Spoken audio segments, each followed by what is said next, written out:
구약성경 사무엘하서 4장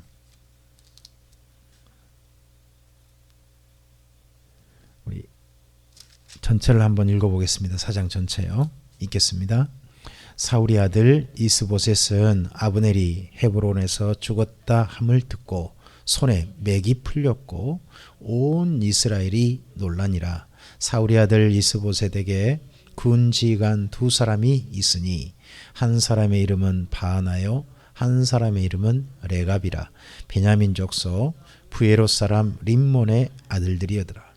부에롯도 베냐민 지파에 속하였으니 일찍이 부에롯 사람들이 깃다임으로 도망하여 오늘까지 거기에 우거함이더라. 사울의 아들 요나단에게 다리 저는 아들 하나가 있었으니 이름은 무비보셋이라. 전에 사울과 요나단이 죽은 소식이 이스라엘에서 올 때에 그의 나이가 5살이었는데 그 유모가 안고 도망할 때에 급히 도망하다가 아이가 떨어져 절개되었더라. 부에롯 사람 림몬의 아들 레갑과 바나가 길을 떠나 볕이 쬐을 때쯤에 이스보셋의 집에 이르니 마침 그가 침상에서 낮잠을 자는지라. 레갑과 그의 형제 바나가 밀을 가지러 온 채 하고 집 가운데로 들어가서 그의 배를 찌르고 도망하였더라.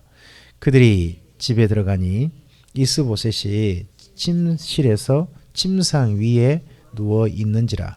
그를 쳐 죽이고 목을 베어 그의 머리를 가지고 밤새도록 아라바 길로 가 헤브론에 이르러 다윗 왕에게 이스보셋의 머리를 들이며 아뢰되 왕의 생명을 해하려 하던 원수 사울의 아들 이스보셋의 머리가 여기 있나이다.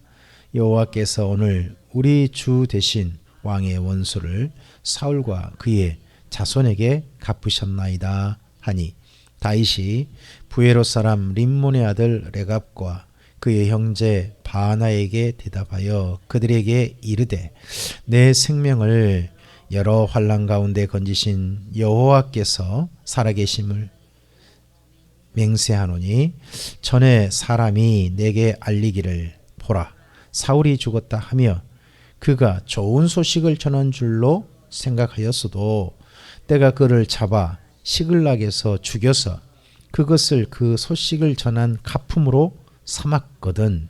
하물며 악인이 의인을 그의 집 침상 위에서 죽인 것이겠느냐.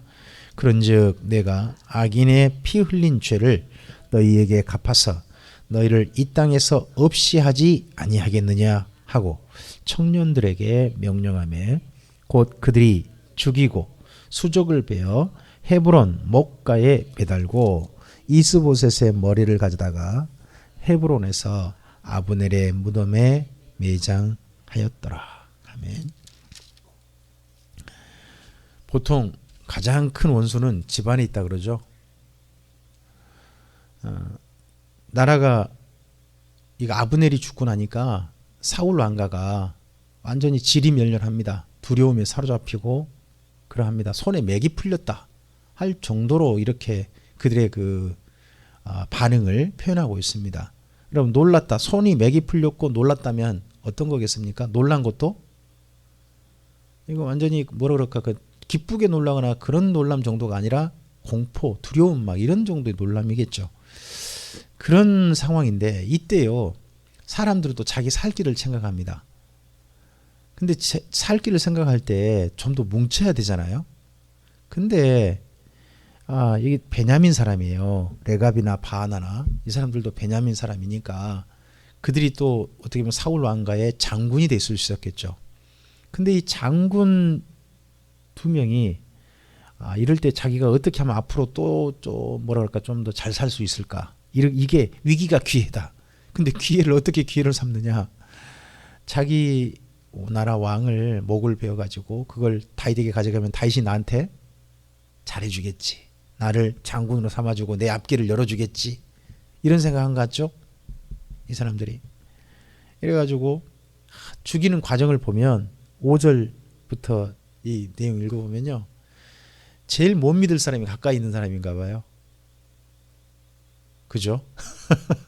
제일 가까이 계신 분이 누구세요? 그 사람 믿으면 안 되는 건가요? 참 보면 항상 그 역사적인 인물들이 크게 배신감을 느낄 때는 보면 대부분 다 가까이 있는 사람들에게 그런 일 당할 때입니다. 근데 여기 이스보셋은요, 가까이 있는 사람들한테 이렇게 당하면서 말도 못했어요. 2번이나 당했죠. 한 번은 낮잠 자다가 찔러줘. 배를 찔러 도망을 쳐요. 그죠? 1차. 그리고 난 다음에 2차로 다시 집에 가보니까 침상에 누워있는 거죠. 누워있으니까 이제 어떻게 해요? 목 잘라가는 거예요. 참 이런 일들을 당할 때 그 일을 당하는 가까이 있는 사람한테 이런 일 당하는 사람의 심정이 어쩔지는 살아보면 좀 이런 되도록 안 겪어봐야죠. 제일 가까이 있는 사람이 제일 믿을 만한 사람이 한데 말이죠.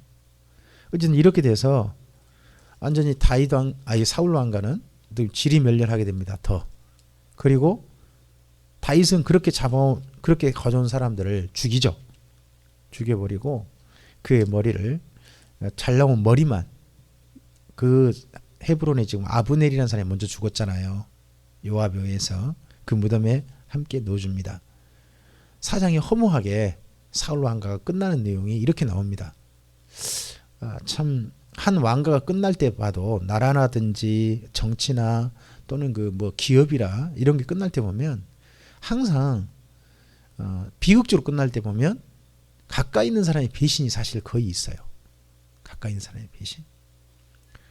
우리를 통해서는 우리 주변이 참 좋은 일이 좀 많았으면 좋겠습니다. 또 우리가 만나는 사람들이 우리에게 느닷없이 칼을 던지는 사람은 아니었으면 좋겠습니다. 서로 착한 사람, 좋은 사람이었으면 좋겠고 우리가 또한 누군가에게 또 그런 사람이 되었으면 좋겠습니다. 오늘 5장까지 좀 가겠습니다. 이런 일 당하니까 나머지 이제 11개 지파가 자기들이 뭉칠 수 있는 중심이 없어졌잖아요. 중심이 없어지니까 결국 다윗에게로 오게 됩니다. 자, 5장 1절부터 5절까지입니다. 읽어볼까요? 이스라엘 모든 지파가 헤브론에 이르러 다윗에게 나와 이르되 보소서 우리는 왕의 한 골육이니이다. 전에 곧 사울이 우리의 왕이 되었을 때에도 이스라엘을 거느려 출입하게 하신 분은 왕이시었고 여호와께서도 왕에게 말씀하시기를 내가 내 백성 이스라엘의 목자가 되며 내가 이스라엘의 주권자가 되리라 하셨나이다 하니라. 이에 이스라엘 모든 장로가 헤브론에 이르러 왕에게 나오매 다윗 왕이 헤브론에서 여호와 앞에 그들과 언약을 맺으며 그들이 다윗에게 기름을 부어 이스라엘 왕으로 삼았답니다. 자, 여기 다윗이 헤브론에 여전히 있는데 그쪽 사울 왕가 쪽에 있었던 이스라엘 장로들이 온 겁니다. 장로들이 와서 당신이 우리 왕이 되십시오 했을 때 3절 보시면 그들이 다윗에게 기름을 부어 이스라엘 왕으로 삼았다 그러죠. 이스라엘 왕으로. 정말 다윗에게 기름을 부어서 이스라엘 왕으로 삼았다. 그래서 다윗은요 기름 부음을 3번 받아요. 맨 처음에 사무엘에게 받습니다. 어릴 때. 그 두 번째는 유다 지파 왕이 되면서 한번 7년 반 동안 왕이 되는데 그때 유다 지파가 기름을 붓습니다. 그리고 이번에는 나머지 이스라엘 11개 지파도 와서 기름을 붓습니다. 다윗이 점점 인정받아가는 과정이 보면 맨 처음에 작은 한 사람이었죠. 사무엘에게 한 사람에게 인정받은 겁니다. 그 다음에 누구에게 인정받습니까? 유다 지파에게. 그 다음 또 누구에게 인정받습니까? 이스라엘 전체에게. 우리도 어떤 꿈을 꾸고 인정받아가는 과정이 있지 않습니까? 그런 과정이 맨 처음에는 한 사람에게 인정받음으로써 우리 일은 시작되는지도 모릅니다. 사실 우리를 알아주는 한 사람 있잖아요. 내가 진짜 하고 싶은 일, 어떤 일에 대해서 진짜 알아주고 싶은 한 사람, 사무엘이라는 한 사람에게 기름 부음 받음이 다윗의 새로운 인생의 시작이었습니다. 우리도 어떤 한 사람에게 인정받음이 많은 사람의 인정받음에까지 이를 수도 있다고 저는 생각합니다. 시작은 작은 거죠.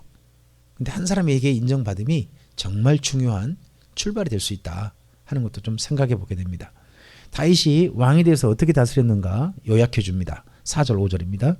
다윗의 나이가 30세에 왕위에 올라 40년 동안 다스렸으되 헤브론에서 7년 6개월 동안 유다를 다스렸고 예루살렘에서 33년 동안 온 이스라엘과 유다를 다스렸답니다. 정확히는 다윗이 40년 6개월 다스린 겁니다. 7년 앞서 7년 6개월이잖아요. 그리고 그 다음이 33년이니까 더하면 40년 6개월이죠. 근데 이걸 보통 40년간 그렇게 말하기도 합니다. 근데 다윗의 나이가 30세에 왕이 됐다 그러죠. 30세. 그러면 헤브론에서 30세 왕이 된 겁니다. 그럼 그 이전에 그가 광야 생활하고 사울을 피해서 도망했던 시간은 나이가 몇 살이라는 이야기죠? 30세가 안 됐다는 이야기죠. 20세인 거잖아요. 그래서 우리나라 속담 이상이 어떻게 보면 다윗에게 가장 적절할 수도 있습니다. 이런 이야기 요즘 젊은이한테 하면 안 된답니다만 우리나라 속담이 그런 말이 있죠. 젊어서 고생은 사서도 한다 하는 그런 말이 있다는데 다윗은 정말 20대에 고생한 겁니다. 그리고 또 다윗이 보면 어떻게 보면요. 자기를 따르는 무리를 위해서 20대에 자기 청춘을 희생을 해요. 그게 뭐냐 그러면 자기의 아내 강제 이혼을 당했잖아. 20대 결혼했던 미간하고 대신에 두 사람과 결혼해서 자기 가족들을 또는 자기와 함께한 사람들을 위해서 청춘을 내놓습니다. 참 그런 결심을 한 게 20대였다는 것도 좀 특별하죠. 다윗이 처음에 왕이 돼서 했던 이야기를 이 이야기부터 출발합니다. 우리 6절부터 읽어볼까요? 왕과 그의 부하들이 예루살렘으로 가서 그 땅 주민 여부수 사람을 치려하매 그 사람들이 다윗에게 이르되 내가 결코 이리로 들어오지 못하리라.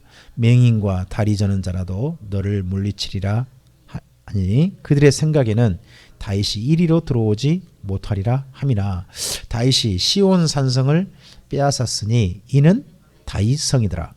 그날에 다윗이 이르기를 누구든지 여부수 사람을 치거든 물 깃는 데로 올라가서 다윗의 마음에 미워하는 다리 저는 사람과 맹인을 치라 하였으므로 속담이 되어 이르기를 맹인과 다리 저는 사람은 집에 들어오지 못하리라 하더라.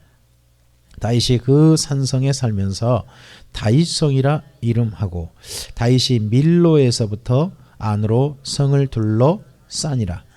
만군의 하나님 여호와께서 함께 계시니 다윗이 점점 강성하여 가니라. 조금 더요.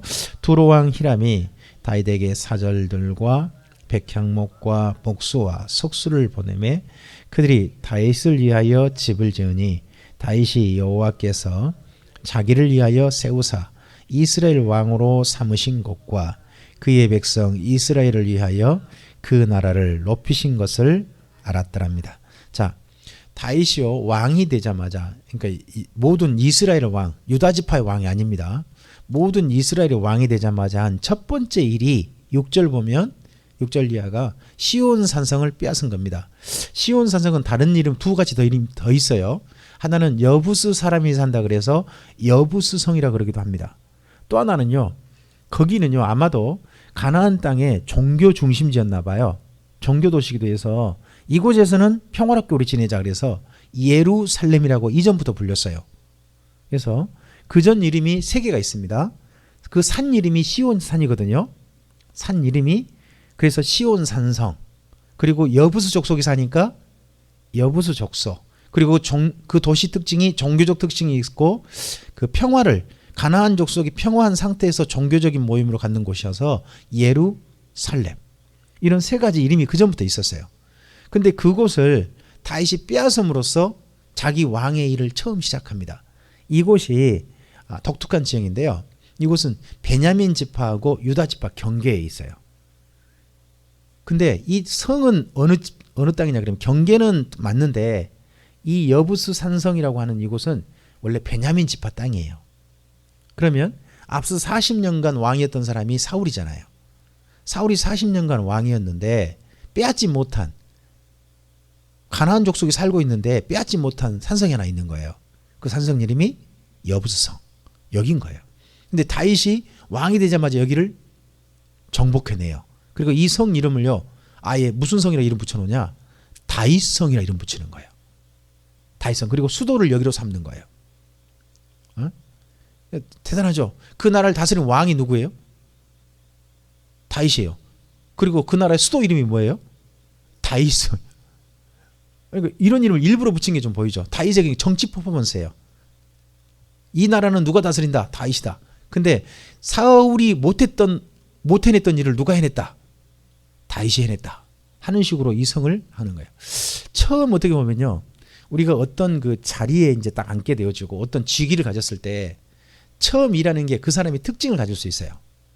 다윗은 자기가 왕이 되자마자 첫 퍼포먼스로 이걸 한 거죠. 굉장히 정치적인 행동이에요, 사실은요.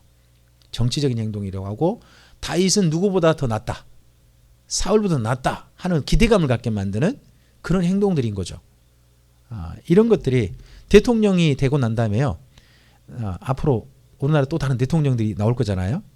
대통령에 대해서 가장 먼저 한 일을 보세요. 그게 그 대통령의 어떤 특징이에요. 국민들한테 보여주고 싶은 맨 첫 번째 일이 되니까. 자, 그랬을 때 이 다윗을 누구도 인정해 주는 게 보였어요? 거기 11절에 누가 다윗을 인정해 줘요? 두로왕 히람. 주변 나라도 누구를 왕으로 인정해 주는 거예요? 다윗을 왕으로 인정해 주는 사건이 있었다는 거죠. 그리고 이곳 다윗성에서, 이곳 그러니까 예루살렘에서 다윗의 가족이 이렇게 더 늘어났답니다. 읽어볼까요? 13절부터요. 다윗이 헤브론에서 올라온 후에 예루살렘에서 처첩들을 더 두었으므로 아들과 딸들이 또 다윗에게서 나니, 예루살렘에서 그에게서 난 자들의 이름은 삼무아와 소밥과 나단과 솔로몬과 이팔과 엘리수아와 네벡과 야비야와 엘리사마와 엘랴다와 엘리벨렛이었더라 합니다. 근데 방금 14절부터 16절 사이에 그 사람들 이름, 다윗의 자녀들 이름 있잖아요. 이름 중에 여자 이름은 없어요. 딸도 태어났다던데 딸은 이름을 아예 언급을 안 해요. 이게 이스라엘 민족이 그 당시 그만큼 남자 중심 사회라고 하는 그런 것들이 약간 좀 보이죠. 근데 다윗이 예루살렘에서 또 아내를 더 뒀다 그러죠. 아내를 더 뒀다 그러는데 이게 다윗의 정치 행동이기도 해요. 그럼 여기 예루살렘에서 다윗성을 만들고 난 다음에 더 둔, 자기 아내로 둔 처첩들은 어떤 사람들일까요? 다윗이 왜 이 사람들, 이 여자들과 결혼했을까요? 그렇죠. 또 정략 결혼이에요. 또 정치적인 이유란 거죠. 그러니까 이게 나중에 누구한테 결국 본이 되냐 그러면 아버지 따라하는 거예요. 보면 윗사람이 하는 거 따라하는 거예요. 그러니까 우리가 하는 행동들이 우리 자녀들한테 언젠가 영향을 주는 거예요. 다윗은 잘한 건 맞지만 다윗이 아내를 자꾸 이렇게 정치적으로 늘리고 하는 것들은, 그러니까 솔로몬은 마음껏 해버렸죠. 이양할 바에는 그냥 마음껏. 그런 게 돼버렸단 말이에요. 이런 것도 좀 생각해 봐야죠. 그리고 처음 아이 4명 있죠. 삼무아, 소밥, 나단, 솔로몬. 이 4명은 전부 다 한 여자에게서 난 아들들입니다.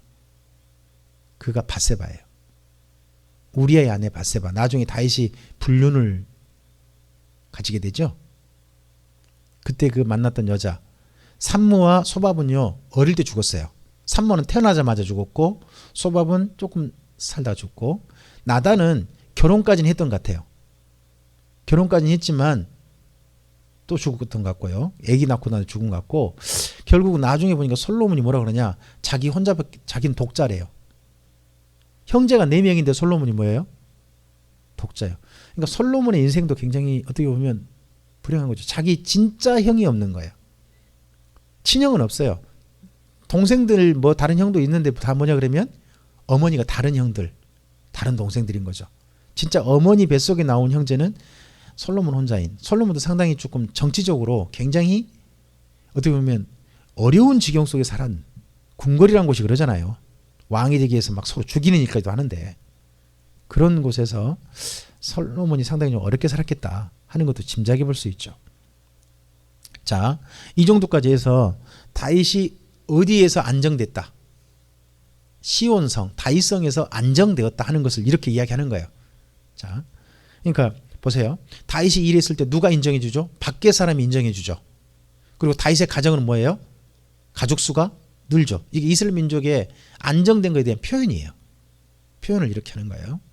그리고서 이제 안이 안정됐으니까 그동안 이 나라가 맨날 그 주변 그 강대국에 의해서 주변 나라의 강한 주변 나라에 의해서 맨날 침당하고 맨날 고통당하고 했던 게 사사기예요. 근데 사사기인데 그걸 드디어 다윗이 그런 주변 나라 감히 넘볼 수 없는 나라를 만들어요. 먼저는 쳐들어옴을 당하는 공격당하는 나라가 아니라 이제 다윗이 어떤 나라를 만드느냐? 누구도 공격하지 못할 나라를 만드는 거예요. 그럼 그 다음 어떤 일을 할까요? 공격할 힘을 갖게 되는 거죠. 다윗은 평생 전쟁하는 사람이었어요. 자, 먼저 그 중에서 감히 공격하지 못한 나라 만드는 이야기 읽어볼까요?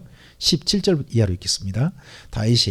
이스라엘이 다윗에게 기름을 부어 이스라엘 왕으로 삼았다함을 블레셋 사람들이 듣고 블레셋 사람들이 다윗을 찾으러 다 올라오매 다윗이 듣고 요새로 나가니라. 블레셋 사람들이 이미 이르러 르바임 골짜기에 가득한지라. 다윗이 여호와께 여쭈어 이르되 내가 블레셋 사람에게로 올라가리이까 여호와께서 그들을 내 손에 넘기시겠나이까 하니 여호와께서 다윗에게 말씀하시되 올라가라. 내가 반드시 블레셋 사람을 내 손에 넘기리라 하신지라.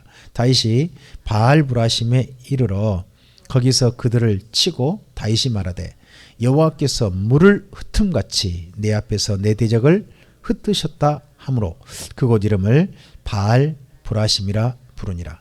거기서 블레셋 사람들이 그들의 우상을 버렸으므로 다윗과 그의 부하들이 치우니라. 블레셋 사람들이 다시 올라와서 르바임 골짜기에 가득한지라.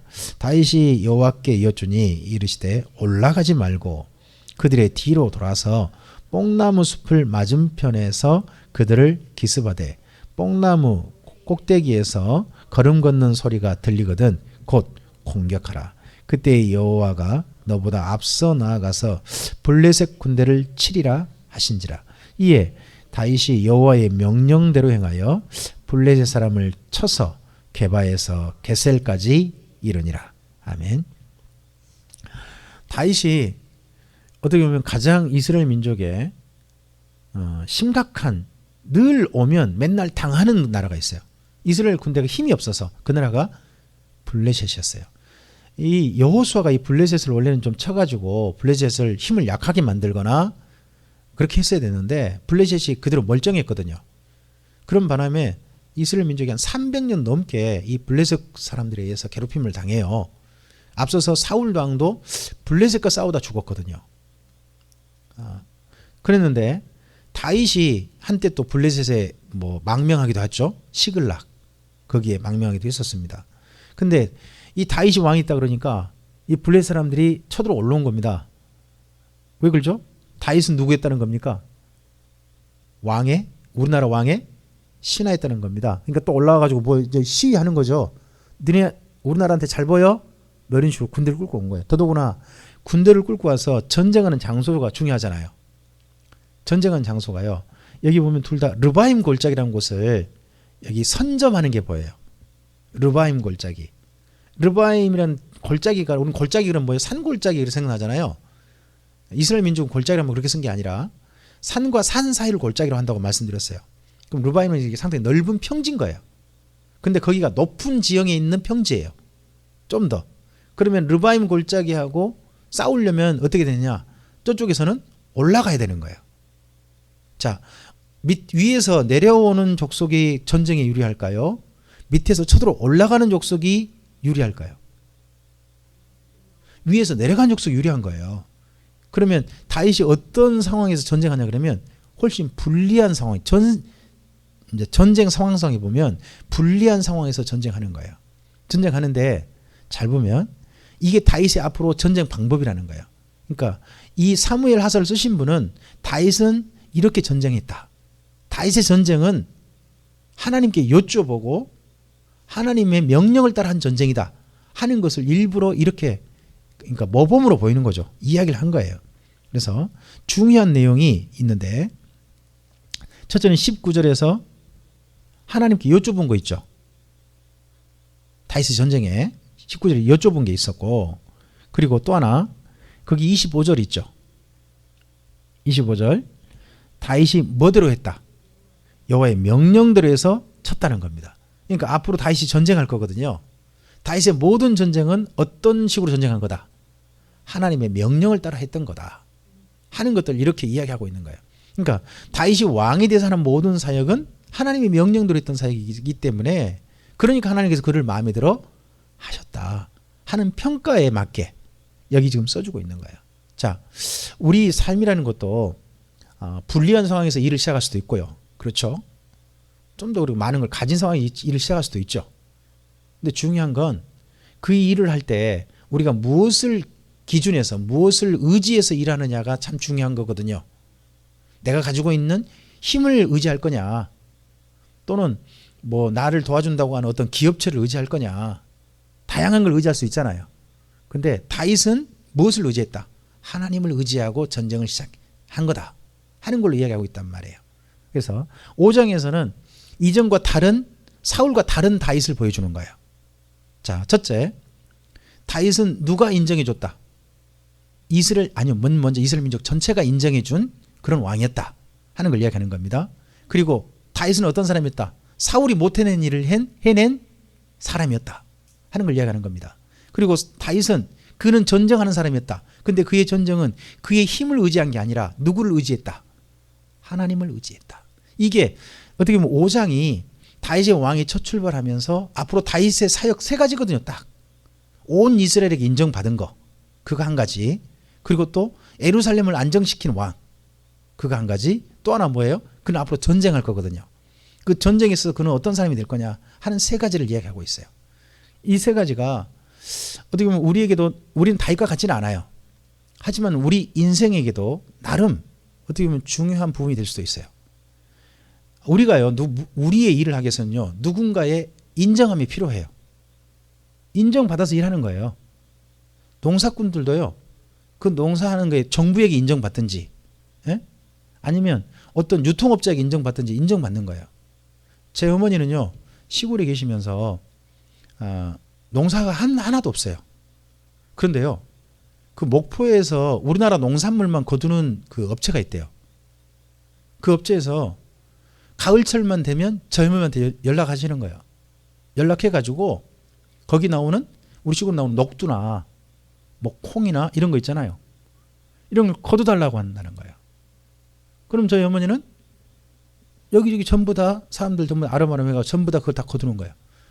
뭐 걷어가면 그 사람 그 속에 우리 어머니가 가령 우리 어머니가 나쁜 마음 품으면 거기다가 사고 일본 중국산 조금 섞은다더니 그럴 수도 있잖아요. 그럴 수도 있잖아요.